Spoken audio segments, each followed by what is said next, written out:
Il y a une citation que j'avais trouvée qui nous disait si le plan ne fonctionne pas, change de plan, mais jamais de but. Voilà. Ok.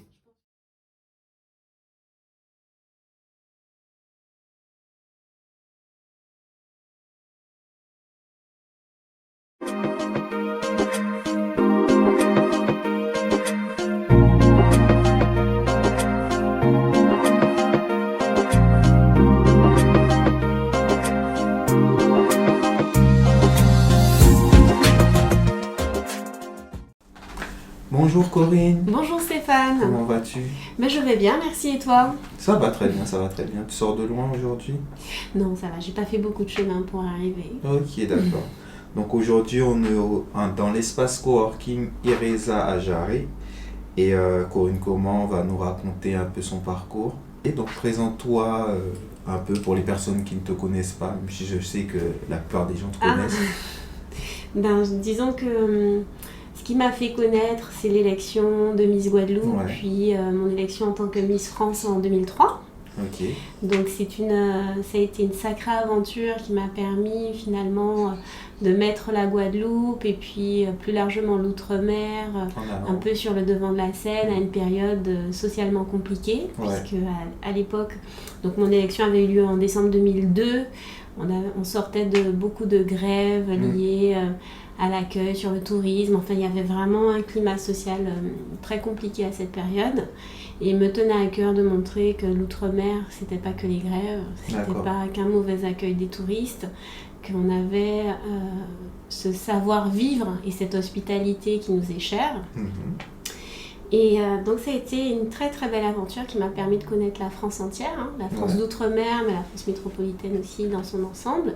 Et puis aussi de voyager, de connaître le Japon, partir vraiment aux États-Unis et puis plus largement aussi en Europe. Ouais. Qu'est-ce qui s'est passé après Miss France? Alors moi, mon après Miss France, on va dire, contrairement à beaucoup de Miss qui se destinent à la télévision Ouais. ou aux médias plus largement, c'est vrai que moi j'avais fait un choix drastique de reprendre les études D'accord. parce que c'est ce qui me correspondait le plus. Voilà, j'avais vraiment envie de me retrouver parce que c'est pas une année facile d'être toujours sous le feu des projecteurs et puis c'est vrai que faire un peu de mannequinat, faire un peu de télé, pour moi c'était très plaisant, on va dire en extra, mais en faire forcément une vie professionnelle à cette période-là, c'est pas ce qui m'intéressait le Ok, plus. d'accord.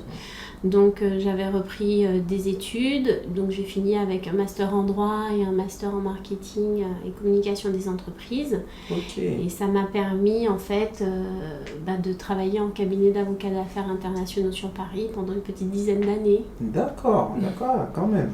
Oui. Et en gros, tes études, c'était vraiment orienté pour ce métier-là ou ça s'est fait naturellement? Alors j'ai fait beaucoup de choses, c'est jamais une ligne droite en fait, hein, parce qu'il y a aussi des opportunités, des rencontres. Pendant plusieurs années quand même en parallèle de mes études, j'ai toujours travaillé soit au Conseil régional de Guadeloupe ou soit aussi avec le comité du tourisme des îles de Guadeloupe sur tout ce qui était touristique et promotion de la destination Guadeloupe. D'accord. Après, donc naturellement, on va dire que les métiers de la communication, ça devient un petit peu plus évident parce qu'on prend tout le temps la parole en public, on parle aux médias. Donc c'est vrai que c'est un métier, enfin le métier de la communication m'ont attiré, mais j'avais quand même des diplômes en droit. Donc faire du marketing et de la communication en cabinet d'avocat, c'était un peu la suite logique.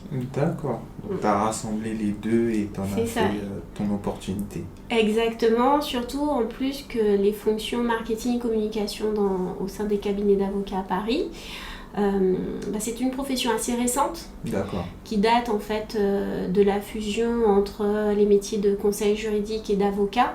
Donc on a vu naître au début des années 90 des sociétés d'avocats en métropole, ce qui n'existait pas avant. Ouais. Et donc ce sont des sociétés qui fonctionnent comme des sociétés commerciales avec des problématiques de gestion d'image, de notoriété. Et même si ça reste une profession réglementée, le démarchage commercial est interdit, mais on va dire la communication autour d'une information juridique claire et transparente est possible. Donc après cette aventure en cabinet d'avocat, Oui. qu'est-ce qui s'est passé? Qu'est-ce qui t'a poussé à, on va dire, à changer À d'activité? changer. Déjà, je pense que j'ai toujours voulu entreprendre. D'accord. Après, pendant de nombreuses années, la peur de l'échec a été quelque chose qui m'a ralenti, on va dire. Ok. Mais quand vraiment je me suis dit non, mais je vais vraiment me lancer, donc ça arrivait un peu sur le tard.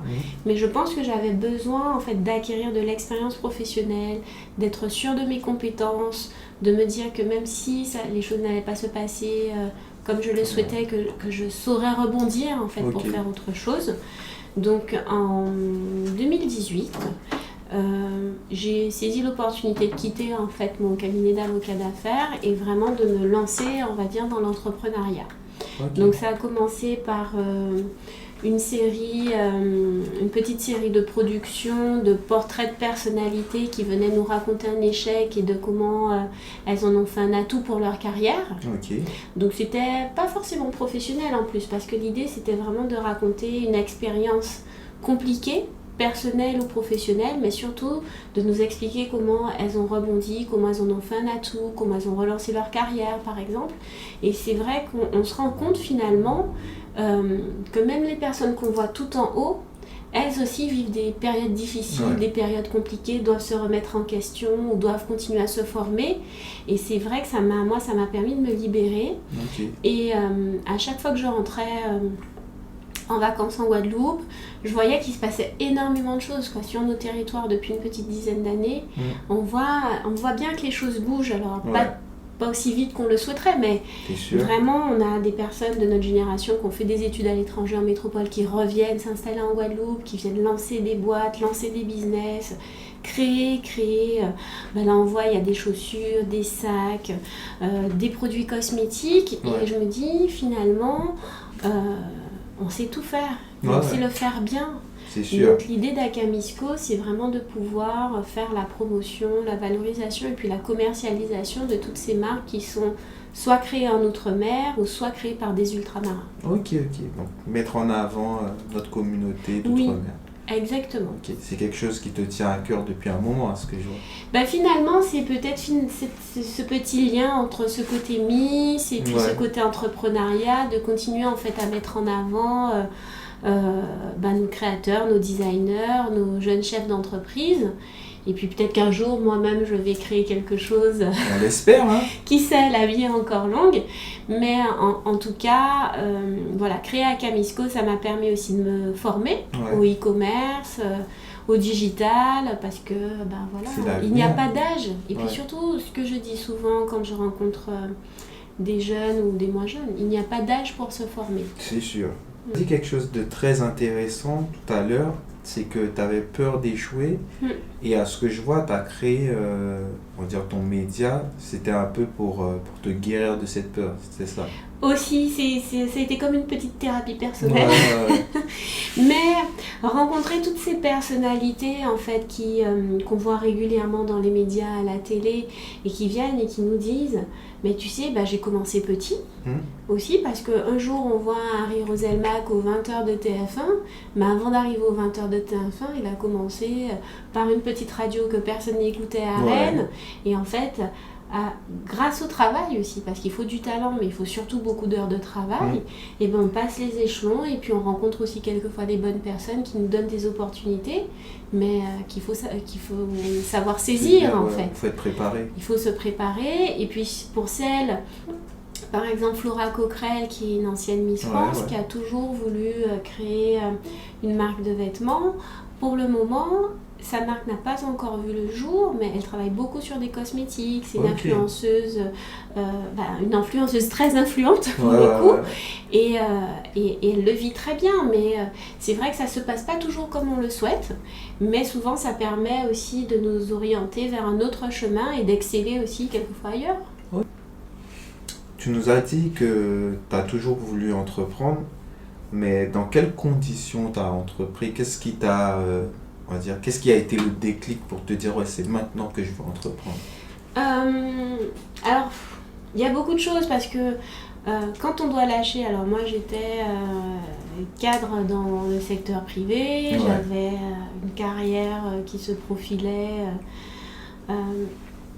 Et un bon Ça- salaire, je suppose. Oui. Non, ça n'a pas été simple. Je pense que quand j'ai annoncé à ma mère, ça y est, je quitte mon boulot pour me lancer dans l'entrepreneuriat, le sol s'est dérobé sous ses pieds. Qu'est-ce que tu fais? Ouais, je pensais que aujourd'hui c'est ma meilleure alliée, Ouais. mais j'ai Au dû. début. Quelquefois, il faut pouvoir aussi se battre contre les gens qui sont les plus proches de nous, parce que ce sont des personnes qui ont peur pour nous en fait. C'est sûr. Et il faut être mais doublement motivé parce que je pense que tout est fait pour aussi nous ralentir. Et je dis souvent que quand on n'a rien à perdre, ben en fait, entreprendre, ça C'est paraît la solution, évident, ouais. c'est la solution parce qu'on se dit ben, on a tout à gagner. Mais quand on doit lâcher quelque chose de sûr Pour l'entreprendre, entreprendre. ah oui, on dort mal quand même des fois. On se pose des questions, Et ouais. est-ce qu'on a fait le bon choix, etc. Exactement, on doute beaucoup et il faut à ce moment-là aussi se faire bien entourer. Ouais. C'est hyper important. Alors se faire bien entourer, ça peut être un ami, mais ça peut être aussi un expert comptable, ça peut être aussi un coach, mais c'est cette personne sûre qui saura nous secouer quand il faut, ou nous pousser dans nos retranchements aussi, des fois pour qu'on puisse en sortir le meilleur, et qui ne va pas nous faire abandonner, quoi. Ça, c'est important. Après, ce qui a vraiment déclenché, moi, ce sont des raisons personnelles que j'ai pas forcément envie d'exposer, mais disons que quelquefois la vie fait bien les choses, quoi. Met en scène un petit scénario qui fait qu'à un moment on se dit non mais c'est maintenant. On est obligé, c'est maintenant, on le fait. Ça nous appelle et on se dit c'est maintenant, sinon le train passe, quoi. Faut, on va dire, il y a l'instinct qui parle. Qui parle, Okay. Je pense. Donc j'aimerais savoir, est-ce que toi tu es plutôt scolaire ou autodidacte? J'ai un petit côté scolaire, moi. Petit côté scolaire. Plus scolaire qu'autodidacte. Oui, plus. Ça, j'avoue. Voilà, j'ai pas eu peur de faire des formations, de retourner finalement à faire un côté très scolaire, d'étudier, potasser. Donc j'ai un petit côté. J'aime quand même avoir un petit filet de sécurité, de me dire que je me base sur certaines connaissances. Ok. Donc très, on peut dire plus scolaire qu'autodidacte, mais autodidacte un peu quand même. Bah quand même. C'est important. Il faut, et puis être autodidacte, c'est laisser place aussi à la créativité, quoi. Et se dire, quoi qu'il se passe, on va rebondir, quoi qu'il se passe, on trouvera une solution. C'est ça aussi le côté autodidacte, de se lancer soi-même et de se faire confiance. C'est sûr. Parce que ça va aussi avec la confiance. Entreprendre, c'est pouvoir se faire suffisamment confiance pour oser, pour risquer et tout. C'est sûr. Donc scolaire pour la sécurité et autodidacte pour l'épanouissement. Je trouve que c'est pas mal. C'est une bonne chose. Donc tu nous as dit que tu as été soutenu par ton entourage, pas dès le début, mais quel a été, on va dire, ton meilleur soutien pour entreprendre du début jusqu'à maintenant? Je pense que... mais il le sait même pas, Je pense que ça a été ce qui m'a vraiment motivée. Ça a été la naissance de mon fils. Parce que là, je me suis dit... en tant que parent, on a aussi ce devoir de transmission. Et je me suis dit, j'ai envie qu'il puisse savoir qu'il pourra tout faire, quoi. Il peut rêver grand, il peut se dire qu'il peut tout faire, et puis pour qu'il puisse avoir ce sentiment-là, il faut que moi je m'autorise aussi à me lancer et à croire en moi et à faire des choses, quitte à ce que ça fonctionne pas comme je le souhaite. Et je pense qu'il m'a boosté, mais on n'a aucune connaissance. Mais je pense que voilà. Après, je me suis fait aussi entourer parce qu'il y avait donc en Ile-de-France un programme par la CCI d'Ile-de-France. Donc on est vraiment accompagné par des coachs sur toutes les phases, préparation du business plan, des dossiers, de la prise de parole aussi, parce qu'on doit défendre nos dossiers quand on souhaite obtenir des prêts d'honneur, des choses comme ça. Donc j'ai aussi une personne de la CCI qui m'a beaucoup accompagnée. Et sur la fin du parcours, où je pense que j'ai eu ce soutien aussi familial, quoi. Vraiment, qui arrivait peut-être dans un second temps, mais... il arrive au bon moment. aussi, quoi. Voilà, il fallait aussi pouvoir prouver qu'on se trompe pas et que même si on se trompe, on saura rebondir. Et je pense que ma mère, elle est aujourd'hui, je pense qu'elle est très très fière, quoi. Ben, j'espère. Oui, non, mais j'en suis sûre.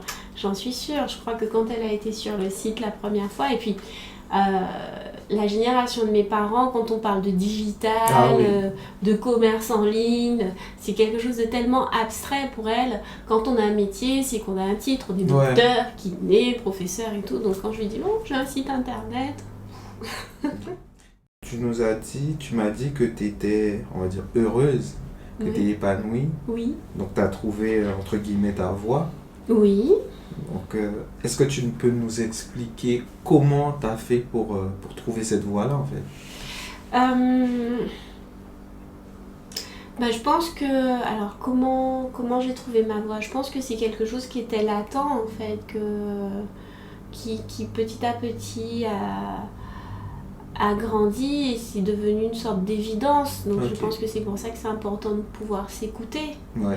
Après, en tout cas, entreprendre, c'est pas un long fleuve tranquille, surtout quand on voit le contexte actuel dans lequel on vit. On a des crises économiques, des crises sanitaires, ça nous fait beaucoup cogiter, réfléchir, des fois douter. Donc pour ma part, aujourd'hui à Camisco, est basée en Guadeloupe alors qu'il y a encore quelques mois j'étais sur la région parisienne. Donc c'est un changement de stratégie, c'est repartir un peu de zéro parce que j'avais déjà une clientèle en Île-de-France, mais là il va falloir en développer une nouvelle. Donc c'est loin d'être gagné d'avance. Voilà, donc il faut aussi parfois faire des sacrifices. Réduire la voilure sur certaines choses, peut-être reprendre un boulot à côté pour compléter, donc, mais ça fait partie de cette aventure en fait. Quelle a été ta difficulté ou tes difficultés ou ta plus grande difficulté dans ton parcours entrepreneurial?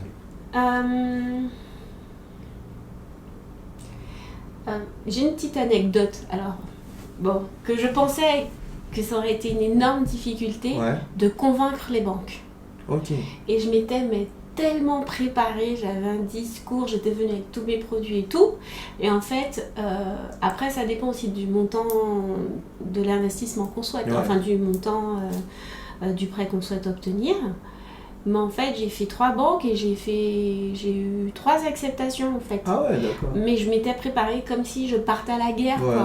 Donc quelquefois, on a l'impression que les difficultés sont pas là où on les attend. Et je pense que ma plus grande difficulté finalement, ça a été de réellement de me faire confiance et de me lancer en fait. Parce que je me dis, quand je vois le résultat, je me dis... C'est dommage, j'aurais pu faire ça il y a peut-être 5 ans ou il y a 10 ans, mais j'étais pas prête. Pas prête, Peut-être que tu te serais lancée il y a 10 ans et on va dire tu aurais eu un échec cuisant et tu te serais ça aurait été autre chose. Ou ça aurait été une success story. Aussi. On sait pas.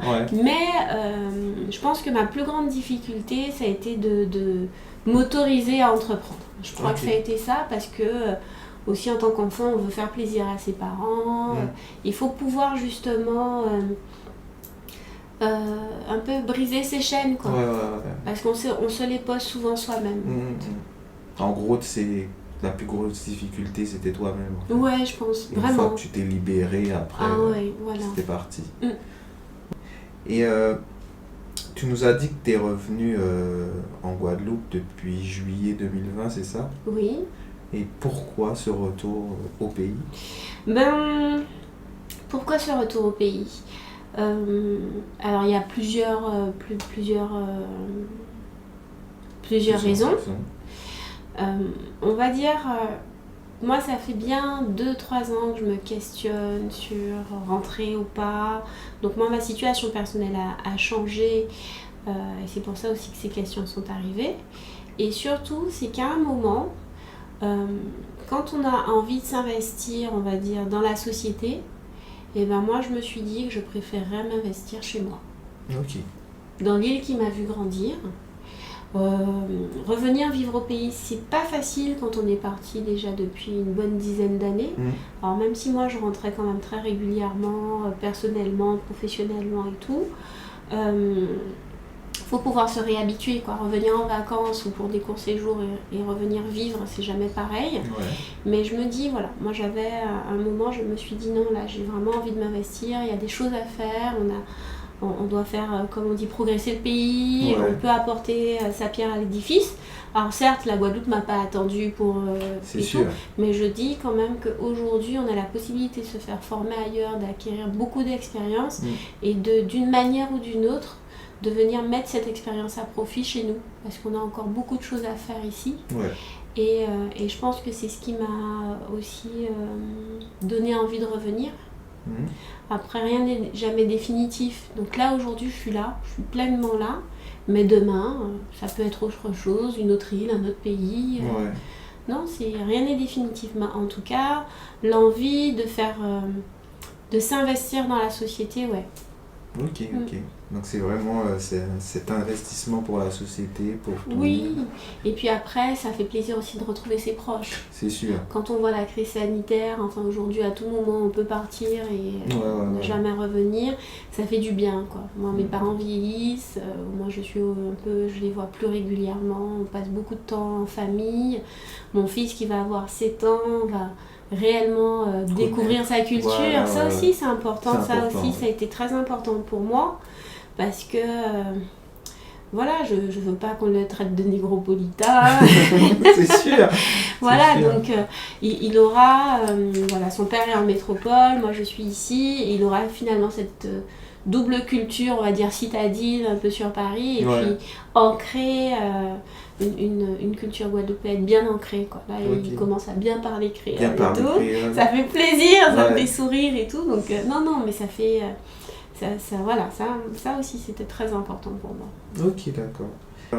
On a parlé de la crise du Covid, donc je vais te poser la question.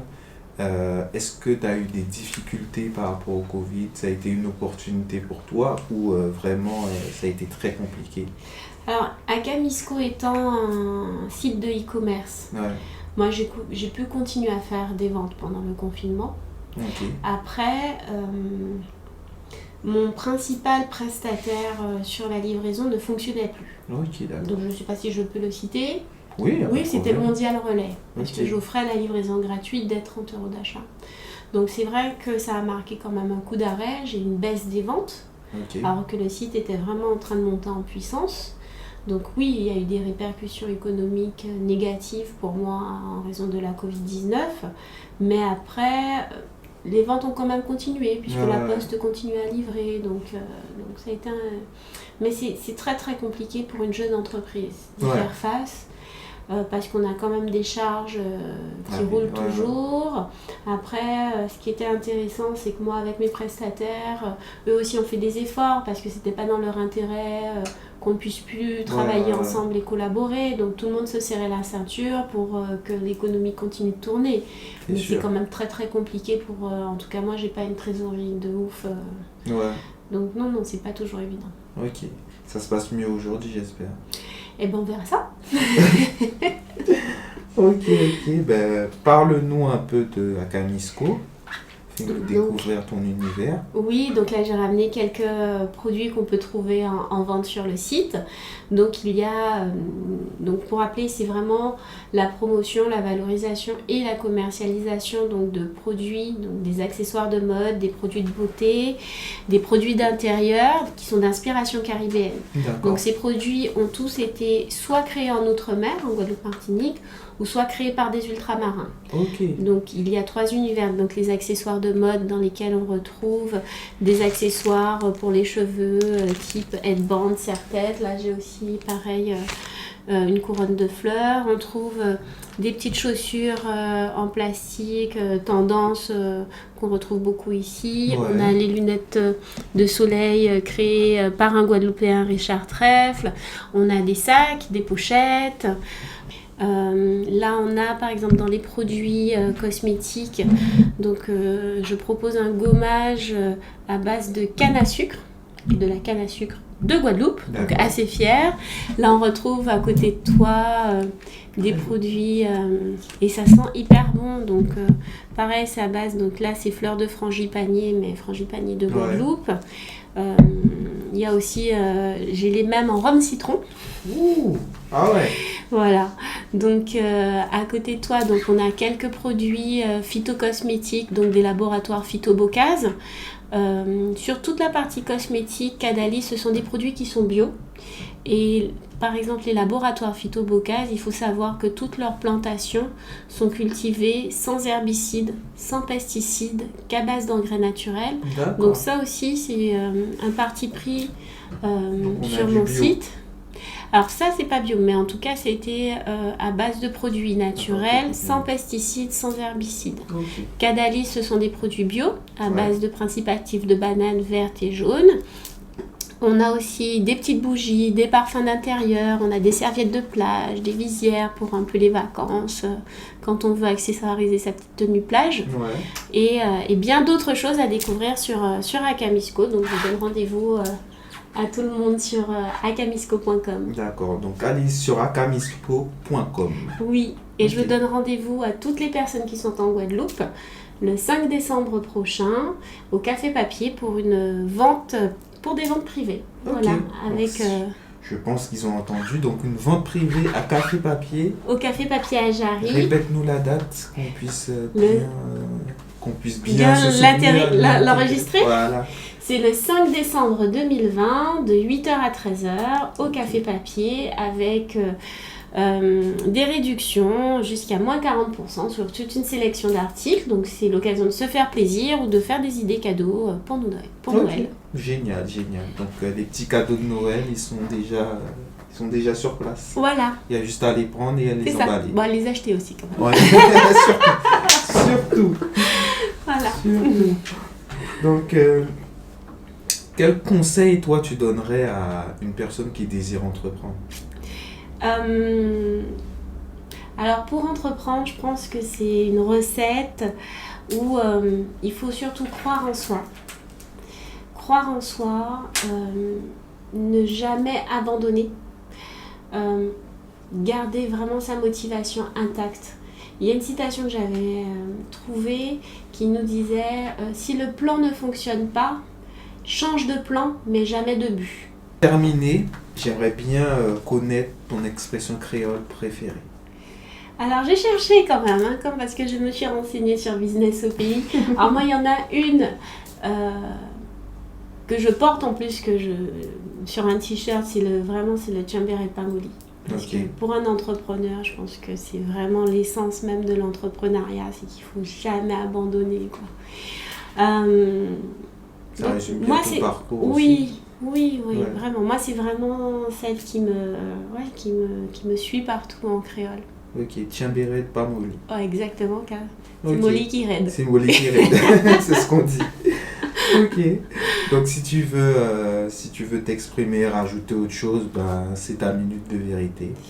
Oh, ma minute de vérité. Non, mais je pense que moi vraiment j'ai tout dit, j'ai été assez entière et transparente et vraiment croire en soi, et puis c'est surtout après se trouver, ce que je dis souvent, un phare dans la tempête. Donc c'est cette personne référente qui sera de bons conseils, qui sera là aussi pour nous pousser dans nos retranchements, c'est pas elle qui va prendre des décisions à notre place, parce que ça aussi c'est très dur quand on est entrepreneur, quand on est seul dans son business, à pouvoir trancher. Et c'est cette personne à qui on peut discuter et qui va nous permettre toujours d'aller de l'avant quoi qu'il se passe. Voilà, se trouver son phare dans la tempête. Ok, donc c'est le mot de la fin, trouver votre phare dans la tempête. Voilà, ça peut être un ami, ça peut être, ce que j'ai dit, un expert comptable, mais voilà, cette personne sûre qui sera pas là pour nous ralentir, mais qui sera plutôt là pour nous booster. Ok. Ben voilà, donc trouvez votre phare dans la tempête, comme Corinne. Merci Corinne d'être venue à notre rencontre. Et on se dit à la prochaine fois. À bientôt. À bientôt. Merci beaucoup. Salut Business au pays. Salut.